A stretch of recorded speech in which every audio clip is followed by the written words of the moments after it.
I was standing in my childhood bedroom, surrounded by moving boxes and the faint smell of my mother's lavender detergent still clinging to the curtains, when my brother Derek told me I had 48 hours to get out. He said it the way you'd tell a stranger their parking meter had run out. Flat, businesslike, barely making eye contact.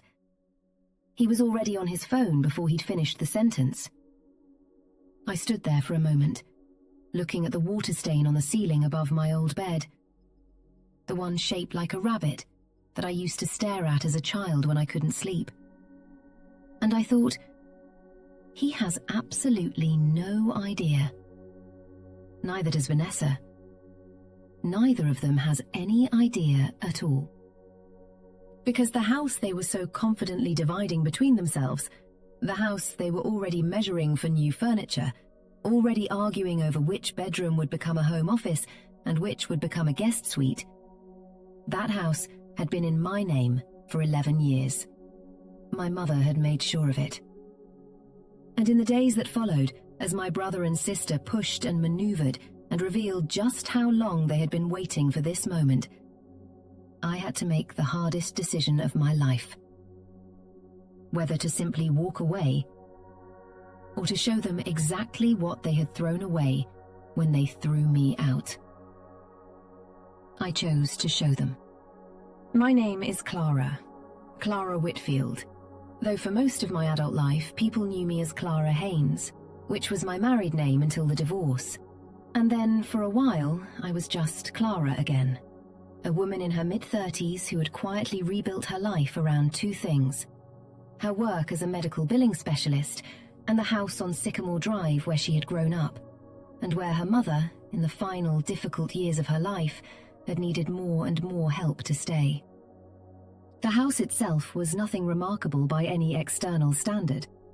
A two-story colonial on a wide, tree-lined street in the kind of mid-sized Midwestern city that doesn't make it onto anyone's list of places to visit.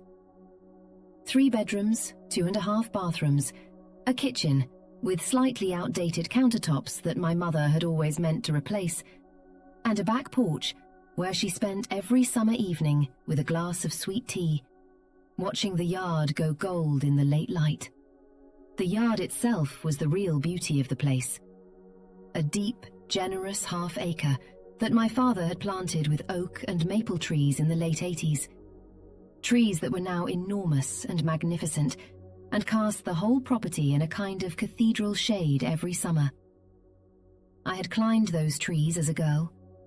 I had done homework under them, cried under them, kissed a boy I liked under them when I was 17, and thought I understood what love was. My father died when I was 22, the summer after I graduated college.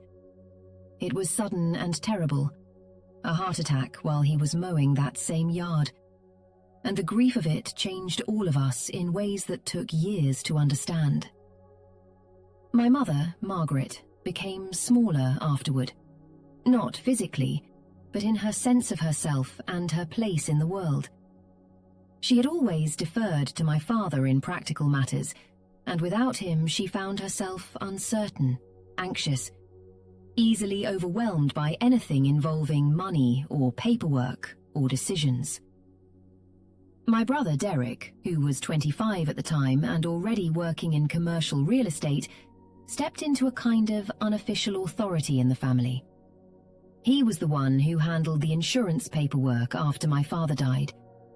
He was the one who sat with my mother at the kitchen table and explained what the mortgage situation was, what the retirement accounts contained, what bills needed to be paid and when. He seemed to relish it, if I'm honest. There was something in the way he took charge that had less to do with love and more to do with the quiet accumulation of influence. Vanessa was the youngest of us, 20 at the time of my father's death, still in college and wrapped up in her own world of friends and classes and the particular dramas of early adulthood. She grieved in the way that young people sometimes do, intensely for a few weeks, and then with a kind of forward momentum that the older among us sometimes envied and sometimes resented. She and my mother were close in the way that mothers and youngest daughters often are, full of shared references and inside jokes, and a warmth that felt exclusive in ways that were subtle enough to never quite become a grievance. My mother called Vanessa every Sunday without fail. My mother saved magazine clippings she thought Vanessa would like. My mother put Vanessa's wedding photos on the mantelpiece in a frame that was slightly larger than any of the others. I was the middle child, the responsible one. The one who stayed close to home, not because I was told to, but because it seemed necessary. Because someone had to. Because the distance between my mother's needs and her ability to meet them herself was growing every year. And the only person who seemed to notice was me. For a long time, I didn't resent this. That's the truth. And I want to be honest about it. Because the story I'm telling isn't about me being a martyr. I chose to be close to my mother.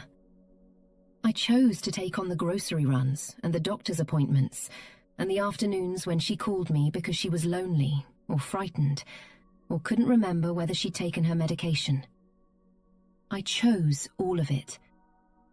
And mostly I was glad I did, because she was my mother and I loved her. And the time I spent with her in those years was real and irreplaceable, in a way that I only fully understood after she was gone. But Derek and Vanessa made their own choices, and those choices told me something I spent years trying not to fully see. Derek lived 40 minutes away and came to visit perhaps 6 times a year. At Christmas, Easter, the occasional birthday, and whenever there was something he needed from my mother that required an in-person visit. He called himself the family's financial advisor, a title he had given himself after helping with the immediate aftermath of my father's death, and had never quite relinquished. He had opinions about my mother's investment accounts, about whether she should downsize, about the insurance she was carrying, and whether it was appropriate for her situation. He had opinions he shared confidently and often, and when my mother disagreed or expressed hesitation, he would sigh in a way that made her feel foolish for not simply accepting his guidance. I noticed this pattern for years without naming it. It was only after my mother's first serious health crisis, a fall in the bathroom when she was 71, that resulted in a fractured hip and 6 weeks of recovery at a rehabilitation facility, that I started to understand what my brother was actually doing. He arrived at the rehabilitation center the day after the accident, in a suit, carrying a briefcase, and within an hour of sitting with my mother, he was talking about power of attorney and estate planning. My mother was 71 years old, groggy on pain medication, frightened, and missing her home. And my brother was there with a briefcase. I remember watching him from the doorway of her room and feeling something cold and clarifying move through me. I remember thinking, he is not here for her. He is here for himself. I didn't say it out loud. I went into the room and kissed my mother's forehead and told her the nurses said she was doing beautifully. And I changed the subject. And afterward, Derek and I went to the hospital cafeteria and drank terrible coffee, and he told me he was worried about Mom's long-term situation, and I said I was too. And we had a conversation that sounded like two concerned children, and felt, at least on my end, like something very different. The house. The house was always at the center of everything, though none of us said so directly for a very long time. My father had bought it in the 1807 for a price that seemed enormous at the time and was laughable by any contemporary standard. By the time of his death, it was worth perhaps $250,000. By the time of my mother's death, in the spring of the year I'm going to tell you about, it had been appraised at $480,000. The neighborhood had changed. The trees had grown. The city had expanded outward and then pulled back inward, and the old streets with their generous lots and established landscaping had become desirable in a way that no one had particularly planned for. $480,000. Divided between 3 adult children, that was $160,000 each, roughly, depending on taxes and fees and the other small costs of transferring a property. I knew this because I had researched it. I had sat with the numbers many times over many years, turning them over in my mind the way you turn over a stone to see what lives beneath it. What I never did, not once, not even in my most exhausted or frustrated moments, was act on any of it without my mother's explicit, documented, freely given direction. What Derek and Vanessa never knew, because I never told them, because my mother asked me not to, and because I respected her wishes with a thoroughness they clearly never expected of me, was that 11 years before she died, my mother had transferred the deed of the house into my name. It happened in a way that was both deliberate and quietly unremarkable, the way the most significant things in a life sometimes are. I was 27 at the time. My marriage to Paul Hames was 2 years old, and already developing the fault lines that would eventually bring it down, though I didn't know that yet. I was working my first serious job, building a career slowly and carefully, commuting 45 minutes each way, trying to be a good wife and a good daughter and a good employee all at the same time, and feeling the weight of all three. My mother called me one Tuesday afternoon in October. She asked if I could come to dinner that week, just the two of us, which was unusual enough that I noticed it. When I arrived on Thursday evening, she had made pot roast, which was the meal she always made for occasions she considered important, and after we ate and cleaned up the kitchen and sat down in the living room with tea, she got out a folder from the drawer in the side table where she kept her most important documents. She explained it to me carefully. She had been to see Martin Greeley, the family's attorney, who had handled my parents' wills and various other legal matters since before I was born. She had made a decision about the house, and she wanted to explain her reasoning before she asked me to agree to anything. The house, she said, was her most significant asset. She was not naive about what that meant in terms of family dynamics. She had watched what happened in other families, cousins, friends, people she knew from church, when a parent died and left property to be divided among children who did not have equal relationships with that property or equal claims on it in any practical sense. She had seen the arguments, the estrangements, the lawyers, the bitterness. She had seen a house that a family had loved for 3 generations sold in a hostile partition action because 3 siblings couldn't agree on what to do with it. She was not, she told me, going to let that happen. She had thought carefully about her 3 children. She loved all 3 of us, she said, and she was not going to pretend otherwise. But she was also a practical woman who had spent 50 years paying close attention to the people in her life, and she knew what she knew. Derek, she said, would sell the house the week after she was buried. He had made no secret of this view. He had said on more than one occasion that it was an underperforming asset, and that the equity could be better deployed elsewhere, a phrase that my mother found both economically questionable and personally offensive. Vanessa would defer to Derek, as she usually did, because it was easier than fighting, and because she lived in another state and had no real connection to the property beyond sentiment. And then there was me. My mother looked at me across the coffee table, with its familiar stack of library books and its ceramic coaster shaped like a sunflower, and she said, "You are the one who has loved this house the way it deserves to be loved. You are the one who has taken care of it and of me. And I am not going to let your brother sell the place your father built our life in before you've even had a chance to decide what you want to do with it." I sat with that for a long time. I told her I needed to think about it, and I did. I spent 2 weeks thinking about almost nothing else, talking it through with Paul, who was supportive in that distracted way he had even then, and with my closest friend, Dina, who was characteristically direct about it. She said, "Clara, your mother is giving you the thing she most wants you to have, in the most legally secure way she can manage. Saying no to that is not nobility, it's just waste." So I said yes. I went back to Martin Greeley's office with my mother and I signed the paperwork, and the deed to the house on Sycamore Drive was transferred into my name. My mother retained a life estate, meaning she had the legal right to live in the house for the rest of her life, and I had no practical claim on it or say in how she used it until she was gone. The arrangement was designed specifically to protect her autonomy while securing the property's future. Martin Greeley explained everything clearly and made sure we both understood.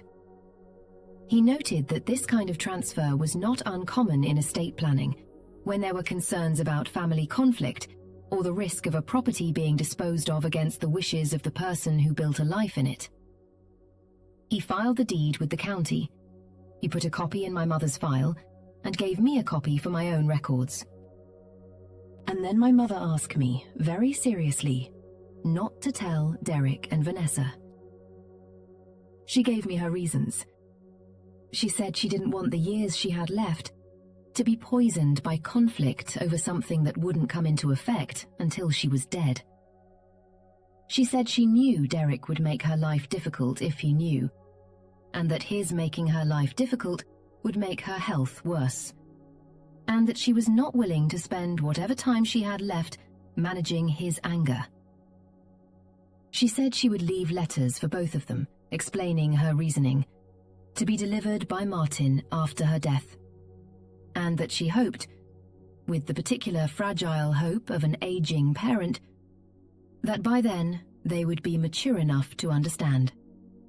I kept her secret for 11 years, through her second health crisis, and her third, through my divorce from Paul and the long, quiet reconstruction of my life afterward, through Derek's various business ventures and Vanessa's relocation to Atlanta, and the slow shrinking of family gatherings, to the point where most years we only all saw each other at Christmas, and increasingly, not even then. Through my mother's diagnosis of early-stage dementia in the year before her death and the months that followed, months that I will not detail here because they belong to her and not to this story. I kept her secret, and I took care of her house, and I sat with her in her final weeks and held her hand, and was there, present and specific, in a way that I can say without pride or performance was the truest thing I have ever done. She died on a Wednesday morning in April, with the window open and the sound of birds in the oak trees my father had planted. And I was holding her hand. And it was peaceful in the way that an ending can be peaceful when it has been genuinely prepared for, and when there is nothing left unsaid between the two people in the room. And then, within 72 hours, my siblings arrived. Derek came first. He drove up from Columbus on Thursday afternoon, the day after my mother died, and he arrived in his grey BMW, wearing the expression he always wore when he was getting down to business. Jaw set, eyes scanning the room, that particular quality of focused attention he had that always reminded me of a contractor assessing a property before making an offer. He hugged me. He said he was sorry, which I believed, because Derek loved our mother in his way, and his way included a genuine, if complicated, grief. Then he put his briefcase on the kitchen table and said we needed to talk. I made coffee. I sat across from him at the table where we had eaten 1,000 meals, and I listened while he laid out what he described as a realistic plan for handling the estate. He had already contacted a real estate agent, he told me, a friend of his from a professional networking group who specialized in mid-century properties and had strong opinions about how the market in our area was performing. This agent had done a preliminary drive-by of the house, and estimated that with some cosmetic updates, paint, new countertops, refinished hardwood floors, it could sell for close to $500,000. He had a timeline. He wanted to have the house listed by the end of summer. He wanted me to start sorting through our mother's belongings within the next 2 weeks so they could begin the staging process. He had already mentally divided the projected sale price into 3 equal parts and was prepared to walk me through the math, which he did, unprompted, on a piece of paper he produced from his briefcase. I sat and listened. I watched his pen move across the paper. I noticed that he had not asked me a single question. Not about the funeral arrangements, not about my mother's final weeks, not about what I wanted or needed or felt. He had arrived with a plan already fully formed, and the implicit assumption was that I would receive it the way I had always received things from Derek, with quiet acquiescence, perhaps with a few mild questions that he would answer with the patient authority of someone who has already thought of everything. I said, "Derek, we should wait for the others before we make any decisions." He said, "I've already spoken to Vanessa. She agrees with me." I said, "And you spoke to her when?" He said, "Last night." "We've been talking about this for a while, Clara. I don't want to upset you, but the practical reality is that this is an asset that needs to be managed. Mum wouldn't want it sitting empty." There it was. That phrase, "Mum wouldn't want," deployed like a tool, the way he always deployed it, in the service of whatever he had already decided he wanted. I had heard this phrase so many times over so many years that I had developed a kind of flinching reflex at the sound of it, the way you flinch at a sound that has preceded pain often enough. I said, "I'd like to wait until Vanessa arrives before we discuss it further. When is she coming?" He said, "Friday afternoon." I said, "Then we'll talk Friday evening." He looked at me for a moment with an expression I recognized. A faint impatience, a recalibration, the look of a man who had expected easier compliance and was adjusting his approach. Then he nodded and picked up his coffee and said, "Of course." Vanessa arrived on Friday afternoon in a rental car, wearing a black linen dress that cost more than most of my monthly grocery budgets, her dark hair cut in the sharp geometric style she had adopted a few years ago and that suited her extremely well. She hugged me at the door and held on for a moment longer than Derek had, and I felt the genuine warmth in it and was grateful for it, and also, in the part of my mind that had been running on a different track since Derek's arrival, filed it away. She had brought wine. She had brought flowers, which she arranged in the vase on the hallway table without being asked, because Vanessa always knew what to do with the room. She cried a little in the kitchen, standing at the counter where my mother had stood for 50 years, touching the cabinets with a kind of wondering sadness.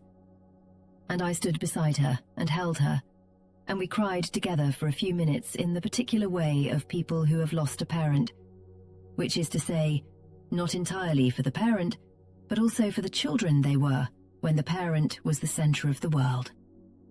Then Derek came in from the living room and said, "When you two are ready, we should sit down." We sat in the living room. The same living room where my mother had watched television every evening, where she had received visitors, where we had opened Christmas presents as children. The late afternoon light came through the front windows and turned everything amber, and the oak trees outside cast long, moving shadows on the grass. And for a moment, it was so thoroughly, painfully itself, so completely the room where my whole childhood had happened, that I had to press my feet into the floor to stay present. Derek started. He recapped what he had told me Thursday: the real estate agent, the timeline, the projected sale price, the three-way division of proceeds. He had printed out a summary on paper, which he handed to Vanessa, and then looked at me expectantly. I did not reach for the paper. Vanessa read it. She asked a few questions about timeline and about whether there were tax implications to consider. Derek answered them smoothly. They had the efficient, compressed dynamic of two people who had been talking about this privately for some time and were now performing a conversation for my benefit. And the performance was not quite convincing. When there was a pause, I said, "I want to talk to Martin Greeley before we make any decisions." Both of them looked at me. Vanessa said, "Martin? Mum's lawyer? Why?" I said, "Because he handled Mum's estate planning, and I think it would be appropriate to get his input before we move forward with anything." Derek said, "Clara, the estate is straightforward. There's the house, a small investment account, and the personal property. The will divides everything equally between the three of us. There's no need to involve a lawyer beyond the standard probate process." I said, "I think there might be." The silence that followed was brief, but textured. I felt both of them adjusting in the way that people adjust when they suddenly suspect the ground beneath their feet is not quite as solid as they thought. Derek said, "Is there something you want to tell us?" I said, "I'd like to speak to Martin first." I called Martin Greeley's office the next morning, Saturday, and left a message for him with his answering service. He called me back within the hour. He had been expecting to hear from me. He had already prepared the letter my mother had asked him to prepare and was ready to send it, and he suggested that we schedule a meeting with all three Whitfield children as soon as possible, so he could walk us through the complete picture of my mother's estate planning. We scheduled it for the following Wednesday. I did not tell Derek and Vanessa what the meeting was about. I said only that Martin had some documents related to Mum's estate that he needed to share with all of us in person. Derek pressed me for more information, and I said I didn't have more information, which was technically true, in the sense that I didn't have the specific language of my mother's letters. He didn't believe me, I could tell, but he couldn't do anything about it. The days between Saturday and Wednesday were some of the strangest of my life.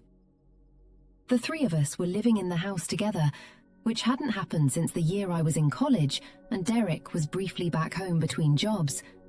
And the particular friction of adult siblings in a shared space under emotional duress created a texture of constant, low-level tension that made everything feel brittle and oversaturated, like a photograph taken in too bright light.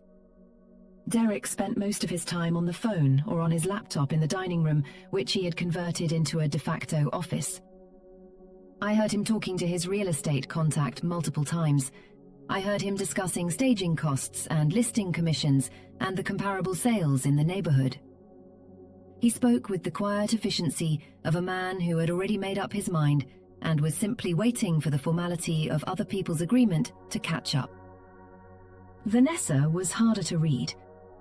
She and I had several conversations over those days that were warm on the surface and had something else running beneath.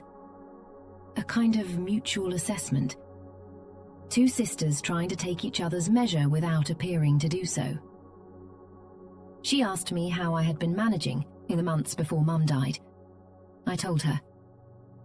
She listened carefully, and I thought I saw something complicated move across her face. Something between guilt and defensiveness. But she didn't address it directly. She said, "Clara, you were so good with her. I don't know how you did it." I said, "It was just what needed doing." She said, "I know, but still." And that was as close as we came. On Sunday evening, 2 days before the meeting with Martin, Derek came to me in the kitchen while I was making dinner. I heard him come in behind me and felt the particular quality of his presence, that dense, intentional energy he had when he was preparing to make a point. He said, "Clara, I need to ask you something directly. I kept stirring the soup.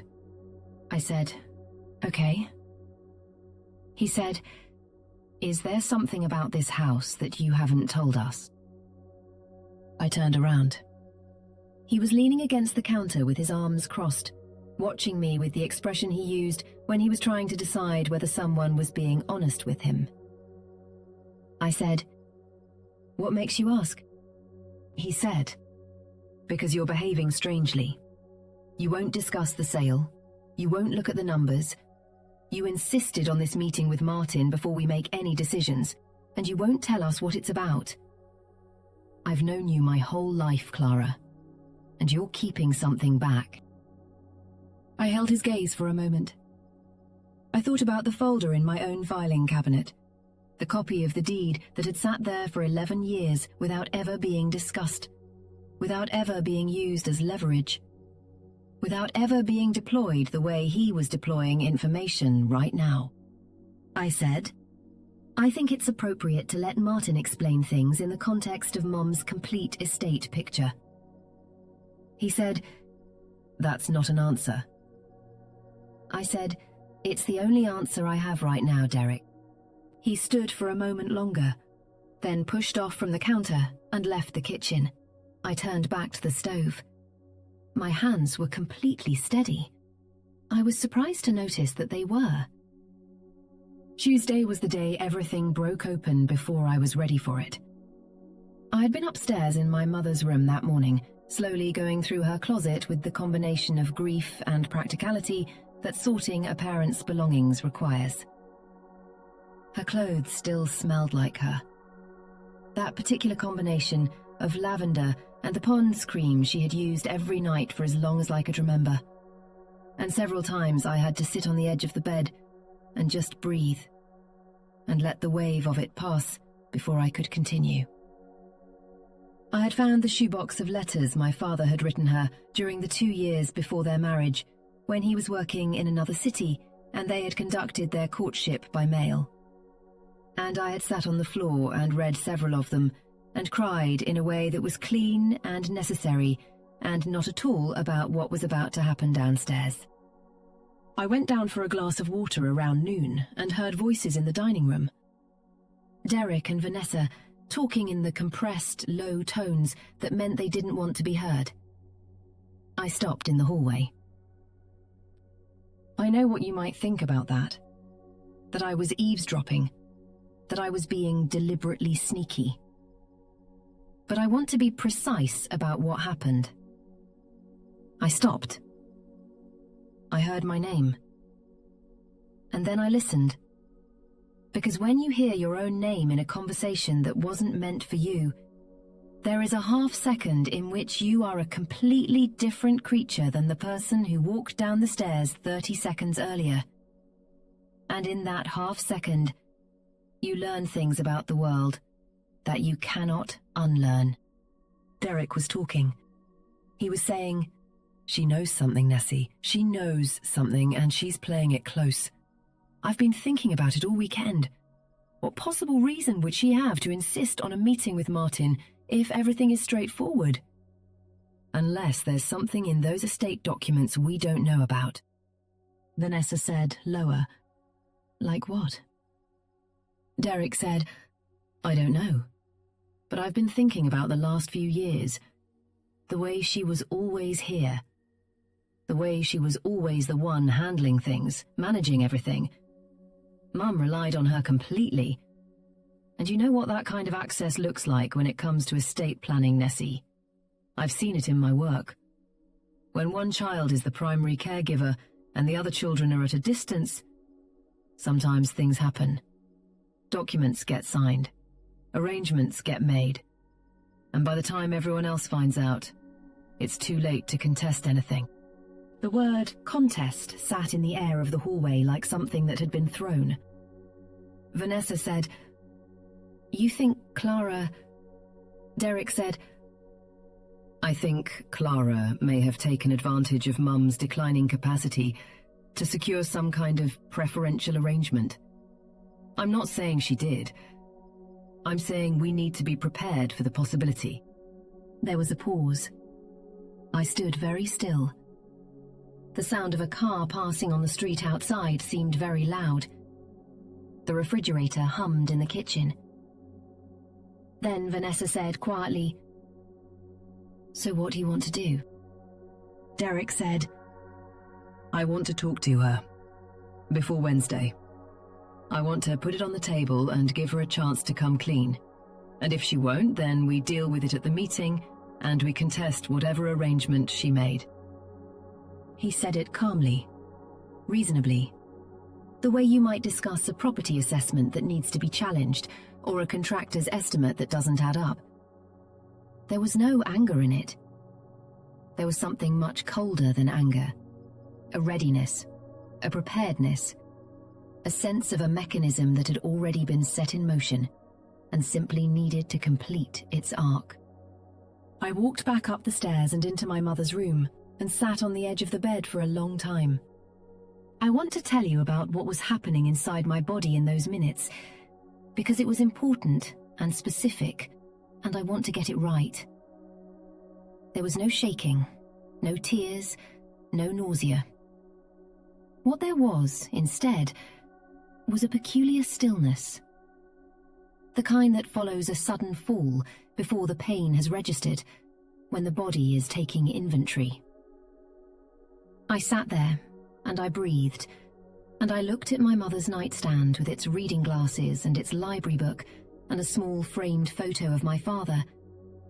And I thought about 11 years of quiet, consistent, unacknowledged care. I thought about the grocery runs and the doctor's appointments and the nights I had driven over at 9 o'clock because she was frightened and couldn't sleep. I thought about the power of attorney and the healthcare proxy and the hours I'd spent on the phone with insurance companies and pharmacy benefit managers and a rehabilitation facility's social worker. I thought about all the times Derek had called to offer opinions about what needed to be done and then disappeared when there was actual doing required. And then I thought about my mother, sitting in this same room 11 years ago, with her folder of documents and her pot roast, and her clear, careful, loving intention. She had known. She had seen what I was only now fully accepting. She had arranged the pieces on the board with the precision of a woman who loved her children, but was not fooled by them. And she had trusted me to hold that arrangement intact until it was needed. It was needed now. I went downstairs and walked into the dining room. Derek and Vanessa both looked up when I came in. There was the briefest flicker of something in Derek's expression, a recalibration, a quick internal question about how long I had been in the hallway. I said, "I heard you. I heard what you said." Derek didn't flinch. He said, "Then maybe we can have the conversation we should have had 4 days ago." I sat down at the table. Vanessa was looking at her hands. I noticed that she couldn't quite meet my eyes, and I noted this not with anger, but with the kind of steady, grief-edged clarity that comes when something you suspected for a long time is finally simply confirmed. I said, "I'm not going to defend myself against the suggestion that I took advantage of Mum's declining capacity, because it isn't true. And because I think, on some level, you both know it isn't true." Derek said, "Then what's the meeting with Martin about?" I said, "It's about the estate planning Mum did. Planning that she initiated with full capacity over a decade ago, with the explicit guidance of an attorney she had worked with for 30 years. Derek said, "What kind of planning?" I said, "I'll let Martin explain the details on Wednesday. But I want you to know that whatever you're planning to contest, and whatever conversation you've already had about how to challenge any arrangement Mum made, you should be prepared for the possibility that it isn't as simple as you think." Derek said, "Clara, if she transferred assets to you without our knowledge..." I said, "Derek, she was her own person with her own legal rights and her own considered judgment. She made decisions about her own property. I was not going to override them, I was not going to second-guess them. And I am not going to apologize for respecting them. Vanessa said very quietly, "Clara, if there's something about the house." I said, "Wednesday, Vanessa. We'll talk on Wednesday." I stood up and left the room. I went back upstairs, and I called my friend Dina, who had been the first person I called when my mother died, and who was the person I most trusted in the world. And I told her what had happened. She listened without interrupting, which was one of the things I loved most about her. When I finished, she said, "Clara, are you okay?" I said, "I think I'm okay." She said, "They really said taking advantage of declining capacity." I said, "In those words, yes." She said, "Okay. Here is what you're going to do. You are going to call Martin Greeley's office first thing tomorrow, and you are going to make sure he understands the situation and that Wednesday's meeting is properly documented. You are going to be very calm and very clear, and you are not going to let Derek set the terms of this conversation anymore." I said, "I know." She said, "Do you? Because you've let him do it your whole life, Clara." I sat with that for a moment. Then I said, "Not this time." The night before the meeting with Martin, something happened that I was not expecting, though I should have been. I was in the kitchen at around 9 in the evening, making tea, when I heard Derek on his phone in the living room. He had stepped away from the table where Vanessa was watching something on her laptop, and he was speaking in the low, quick tones I had learned over the past few days to associate with things he didn't want me to hear. I did not deliberately position myself to listen this time. But the house was quiet, and the kitchen shared a wall with the living room, and his voice carried. He was talking to someone about the house. Not his real estate contact this time, someone different. A lawyer, I gathered from the fragments I could piece together. He was asking about the grounds for challenging an inter vivos transfer made to an adult child, and what kind of documentation they would need to demonstrate undue influence, and how long a process like that typically took, and what it cost. Inter vivos transfer. The precise legal phrase for exactly what my mother had done 11 years ago. So he already knew, or he had guessed well enough to be preparing for it. He had not waited for Wednesday. He had made his own phone call from inside my mother's house, the night before the meeting where my mother's own attorney was going to explain what she had decided. I put my tea on the counter and I stood in the kitchen for a long moment, listening to the hum of the refrigerator and the distant sound of my brother's voice. And I felt the last of something. I'm not sure what to call it. Some residual hope about what this family was or could still be settle quietly to the floor and lie still. I called Martin Greeley that night, late, and left a message explaining that I was concerned about the possibility that one of my siblings might attempt to challenge the deed transfer preemptively, and that I wanted to make sure we were prepared for that eventuality at Wednesday's meeting. He called me back within 20 minutes, which told me he had been expecting something like this. He said he had drafted a comprehensive packet of documentation that he felt confident addressed any reasonable claim of undue influence, and that I should not be concerned. My mother, he reminded me, had been fully legally competent at the time of the transfer, had initiated the process herself, had received independent legal advice, and had executed the transfer documents without any pressure or involvement on my part. The timeline alone, 11 years prior to her death, was a significant protection against any claim of diminished capacity. I thanked him. I hung up. I went to bed and, perhaps surprisingly, I slept.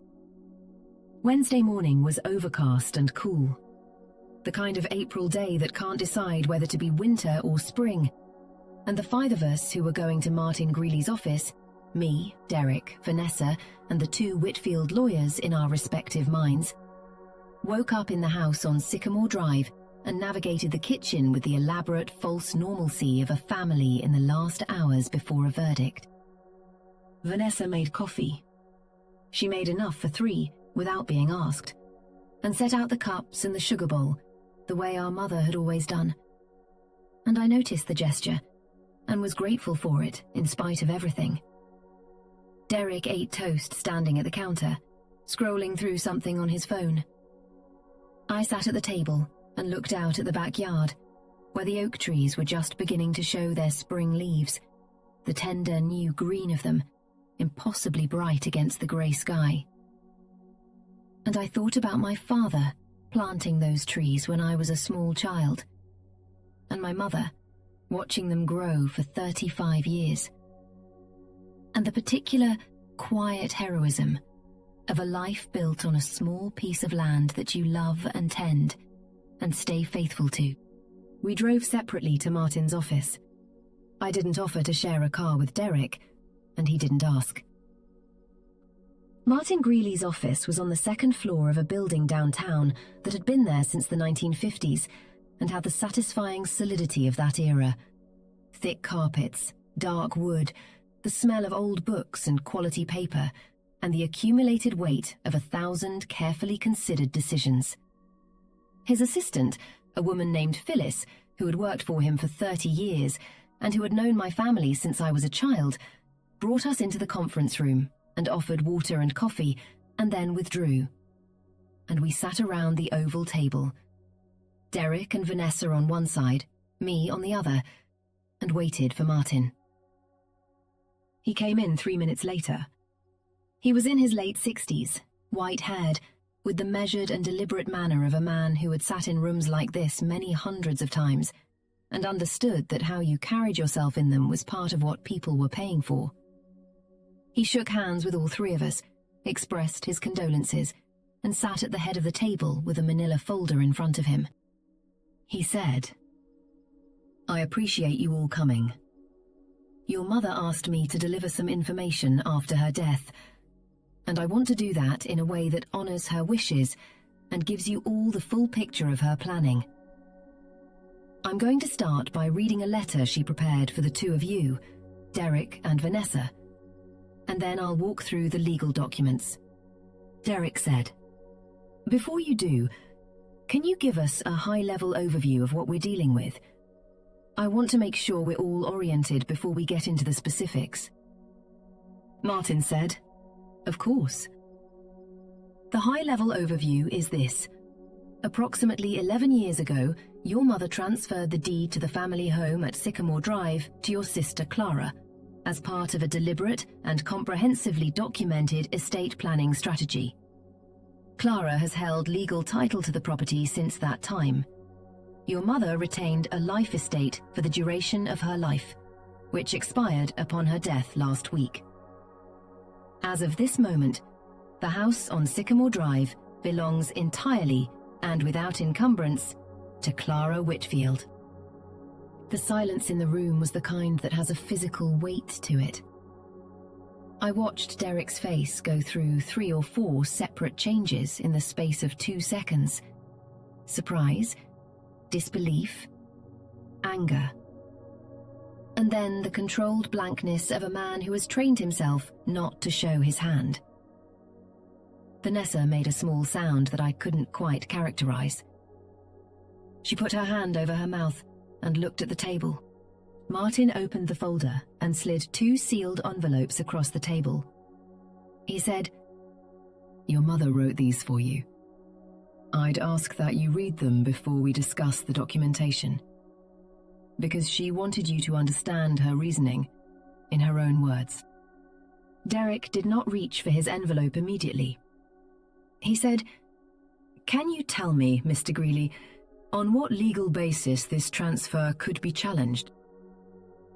Martin looked at him calmly. He said, "I understand the question, and I'll answer it honestly. The transfer was executed when your mother was 61 years old, in full legal capacity, with no evidence of cognitive impairment. She received independent legal advice throughout the process. She initiated the process herself, without any solicitation from Clara. The timeline places the transfer more than a decade before her death, and more than 9 years before any diagnosis of cognitive decline. The grounds for a successful undue influence claim would need to demonstrate that Clara exerted pressure or coercion, that your mother lacked capacity, or that the transfer was the product of fraud. I can tell you with confidence that none of those conditions are present, and that any challenge based on those grounds would not succeed. He let that sit for a moment. Then he said, "I'd encourage you to read your mother's letters." Derek finally picked up the envelope. He opened it with the careful, controlled movements of a man whose hands are shaking, but who is determined not to let that be visible. Vanessa opened hers. I sat across from them and looked at my own hands in my lap, and I thought about my mother writing those letters, sitting at her kitchen table perhaps, or here in Martin's office, choosing each word with the particular care of someone who knows they will not be present to explain themselves and wants to make sure the record is clear. I don't know exactly what the letters said. My mother had not shared them with me. What I observed, in the minutes that followed, was this. Derek read his letter in its entirety, without expression, folded it along its original crease, and returned it to its envelope with the precision of someone filing a document. Vanessa read hers and cried quietly, pressing the back of her hand to her mouth. And at one point she made a sound that was almost a laugh, the kind that escapes involuntarily when something lands with unexpected force. When they were finished, Martin walked us through the documentation, the deed transfer, the legal opinion he had prepared at the time certifying my mother's capacity, the note in her file documenting that she had explicitly initiated the process, the timeline.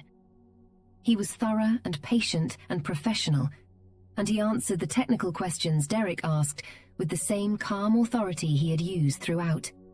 When it was over, Derek stood up, straightened his jacket, and said, "I'll want to have my own attorney review these documents." Martin said, "Of course. I'll have copies made for you before you leave." Derek said, "Clara, we should talk." I said, "I agree." We went back to the house, the three of us in our separate cars, retracing the route we had taken an hour earlier. The oak trees and the familiar streets unremarkable from the outside. The same houses and yards and parked cars. Nothing changed. Everything changed. The conversation in the house that afternoon was the hardest thing I had done in a long time. And I want to give it the space it deserves. Because it was not a single clean confrontation, but a long, uneven, painful series of exchanges that moved through several rooms and several registers of emotion, and left all three of us fundamentally different people than we had been when we walked in the door. We started in the living room. Derek stood, Vanessa and I sat. The afternoon light was fading now toward grey, and someone, Vanessa I think, turned on the lamp by the couch, which cast the room in the warm, familiar amber it always had, and which felt, under the circumstances, almost cruel. Derek spoke first. He said, "I want to understand why she did this, and I want to understand why you didn't tell us." I said, "She didn't want me to. She asked me to keep it private during her lifetime. I honored that request." He said, "For 11 years." I said, "For 11 years." He said, "Do you have any idea what that feels like?" to find out that there was a major decision made about our family's most significant asset and we weren't told. I said, "I understand that it's a shock, Derek, but I want you to think carefully about who made that decision. Not me. Her. Your mother. And she made it with full awareness of all three of us, and with very specific reasons." He said, "Reasons that amount to deciding that Vanessa and I couldn't be trusted with our own family home." I said, "Reasons that amount to deciding what she wanted to happen to her home after she was gone, which was her right." He started to say something else and then stopped. He sat down on the couch, heavily, and put his head in his hands for a moment. And in that moment, I saw something I had not expected to see. The genuine grief underneath the strategy. I'd been so focused on the plans, the phone calls, the real estate agent, and the inter vivos transfer research that I had almost let myself forget that Derek was also a son who had just lost his mother. That his particular way of dealing with grief, by immediately structuring it into practical tasks, by converting it into financial planning, was not only strategy, but also armor. And that right now, the armor had a crack in it. I said, "Derek, I know this is hard. The grief is real and I'm not dismissing it. But I need you to hear me when I say that this is not what I wanted. I did not want to be in this room with you having this conversation. I would have given anything for Mum to have told you both herself, in her own time, in her own way. That was her choice to make, and she made it the way she thought best. And we are where we are." Vanessa said from the corner of the couch, "Did you know, Clara? Did you know she was going to do it?" I said, "No. She told me afterward. She presented it to me as something she had already decided, and she asked me whether I would agree to it." Vanessa said, "And you agreed?" I said, "I agreed." Vanessa said, "Without telling us?" I said, "Without telling you, because she asked me not to, and because I believed she had the right to make her own decisions about her own property." Vanessa was quiet for a moment. Then she said, "The letter she wrote me. She said you were the only one of us who treated the house like it was worth keeping. She said Derek talked about selling it every time the market moved, and I never came back often enough to understand what I'd be losing. She said she wasn't angry at either of us, but she said she knew what she knew." I felt something move behind my sternum when Vanessa said that. Something old and sharp, and not entirely comfortable. Derek said, "She was wrong about me. I wouldn't have sold it immediately." Neither Vanessa nor I said anything. He looked up. He said, "I wouldn't have." I said gently, "Derek, you told your real estate contact to do a preliminary assessment of the property the day after she died." The silence that followed was different from the earlier ones. It had a more specific quality. He said, "That was practical planning." It wasn't. I said, "I heard you on the phone last night. I heard you asking your attorney about inter vivos transfers and undue influence." He didn't answer that. He looked at the window. The oak trees outside were moving slightly in a wind I couldn't feel from inside, their branches sweeping in slow arcs against the grey sky. Vanessa said, very quietly, "Derek." He didn't answer her either. I said, "I am not going to do what Mum was afraid you would do. I am not going to put this house on the market. I live here. I've been living here for the past 3 years, taking care of Mum and taking care of this place. This is my home. I intend to keep it." Derek said, "And our share?" The equity that should have come to us. I said, Mum made her decision. I'm not going to second-guess it. But I also want to say this, and I want you both to hear it clearly. If either of you chooses to challenge this legally, Martin has told me that the case would not succeed. I am prepared to defend the title if it comes to that, and I will. But I would rather not. I would rather we be a family in whatever shape that's still possible for us to be. Derek said nothing. Vanessa said, I'm not going to challenge it. Derek looked at her sharply. She said, Derek, she was our mother, and she had her reasons. I know her reasons, because she wrote them to me, and even if it hurts, and it does hurt, I know she wasn't wrong. I watched Derek look at his sister for a long moment. I watched him calculate. I had watched him calculate my whole life, watched him turn situations over in his mind, looking for the angle, the advantage, the most efficient path to the outcome he had decided he wanted. And I watched, in real time, the moment when the calculation came up empty, when the numbers didn't work, when the only moves available were ones that cost him more than they returned. He stood up. He straightened his jacket again. He said, I'll have my attorney review the documents. If everything is in order, then I'll accept the situation. But Clara, I want you to know that this changes things between us.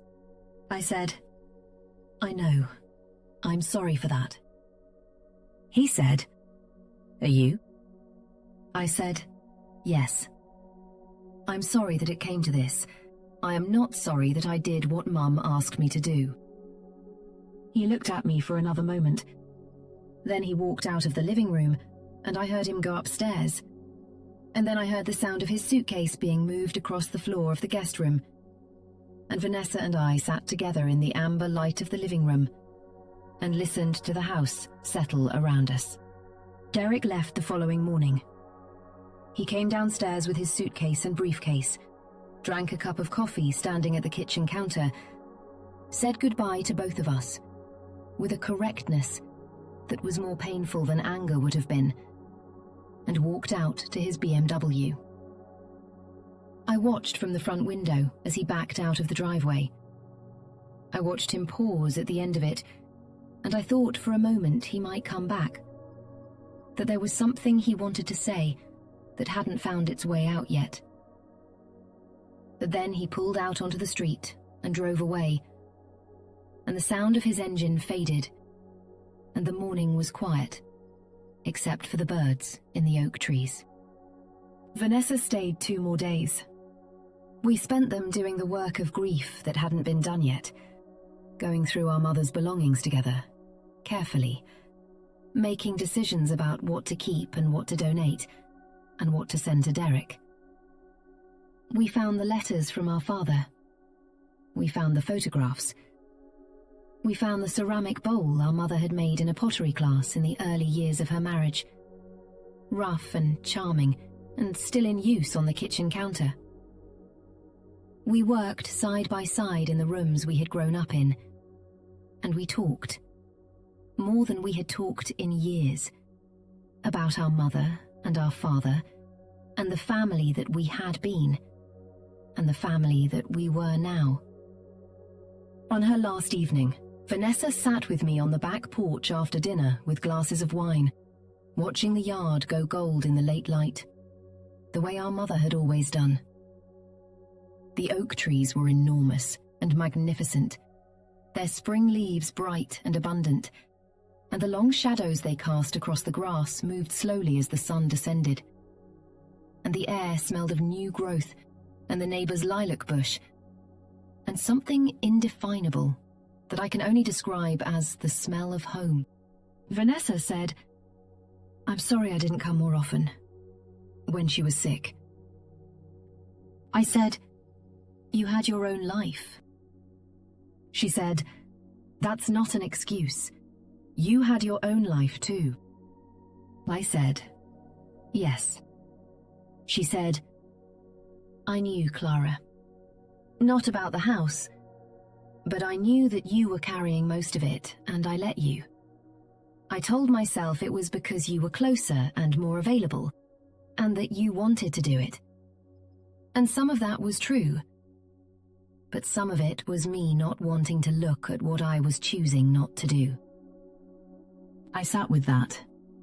I said, "I appreciate you saying that." She said, "I mean it." And I understand why she did what she did. The house should be yours. I think I knew that before Martin said a word. I looked at my sister in the gold light, at the tired, complicated, genuinely sorry face of a woman who had loved her mother imperfectly and knew it. I thought about how grief has a way of stripping things down to their most essential truth, how it doesn't allow the small social fictions that ordinary time permits. In grief, you see people as they are. I said, "We're going to be okay, you and I. If you want us to be." She said, "I want us to be." We sat on the porch until the light was entirely gone. And then we went inside and washed the glasses and said goodnight. And it was simple and honest and sad and enough. Derek's attorney reviewed the documents and, as Martin had predicted, found no viable grounds for challenge. I received a brief, formal letter from Derek's attorney, addressed to Martin, acknowledging the legal validity of the transfer and confirming that no challenge would be pursued. Martin called me when he received it and said, "Well done, Clara. Not because of anything you did, because of everything your mother did." I said, "She was always smarter than we gave her credit for." He said, "She was one of the wisest clients I've had in 40 years of practice." That was 6 months ago. The oak leaves have gone gold now and are beginning to come down, drifting through the yard in the afternoon light. And I spend weekend mornings raking them the way my father used to do. The satisfying back and forth of it, the pile growing, the smell of October on everything. I have repainted the front door a deep teal that my mother always wanted and never got around to. I've had the kitchen countertops replaced, white quartz, which she would have loved. And I've hung her pottery bowl on the kitchen wall where I can see it from the table. Dina came to visit last month and we sat on the back porch with wine, as Vanessa and I had done in the spring, and she said, "How does it feel, Clara? Really?" I said, "It feels like mine. It feels the way it was always supposed to feel." She said, "And Derek?" I said, "We exchange emails. It's formal. It might be like that for a long time. Maybe forever. I'm still deciding how I feel about that." She said, "And Vanessa?" I said, "She came back 2 months ago. For a long weekend. We planted bulbs in the front garden. Her idea. We'll see what comes up in the spring." Dina said, "And the house?" I looked out at the yard, at the oak trees with their gold and copper leaves, at the fence my father built and the garden my mother tended, and the particular, irreplaceable quality of a place that has been loved for a long time by people who understood what they had. I said, "The house is a house. 4 walls and a roof and a piece of land. But it's also 35 years of a family that was worth the trouble of preserving. And for whatever reason, Mum decided I was the one to preserve it. I'm going to try to deserve that." The first cold morning of real winter came last week, and I made coffee early and took it out to the front porch and sat in my mother's chair, the old wicker one she'd had since before I was born, and watched the street wake up. The oak trees were bare now, their great arms lifted against a pale sky, the architecture of them as beautiful in winter as they were in summer. A woman I didn't know walked by with a dog and waved, and I waved back. And the coffee was hot in my hands, and the morning was mine, and the house behind me was mine, and the life inside it was mine to shape. My mother spent 50 years building something worth passing on. I intend to spend the next 50 making sure it was worth her trust. Some things you inherit, some things you earn. The wise ones know the difference.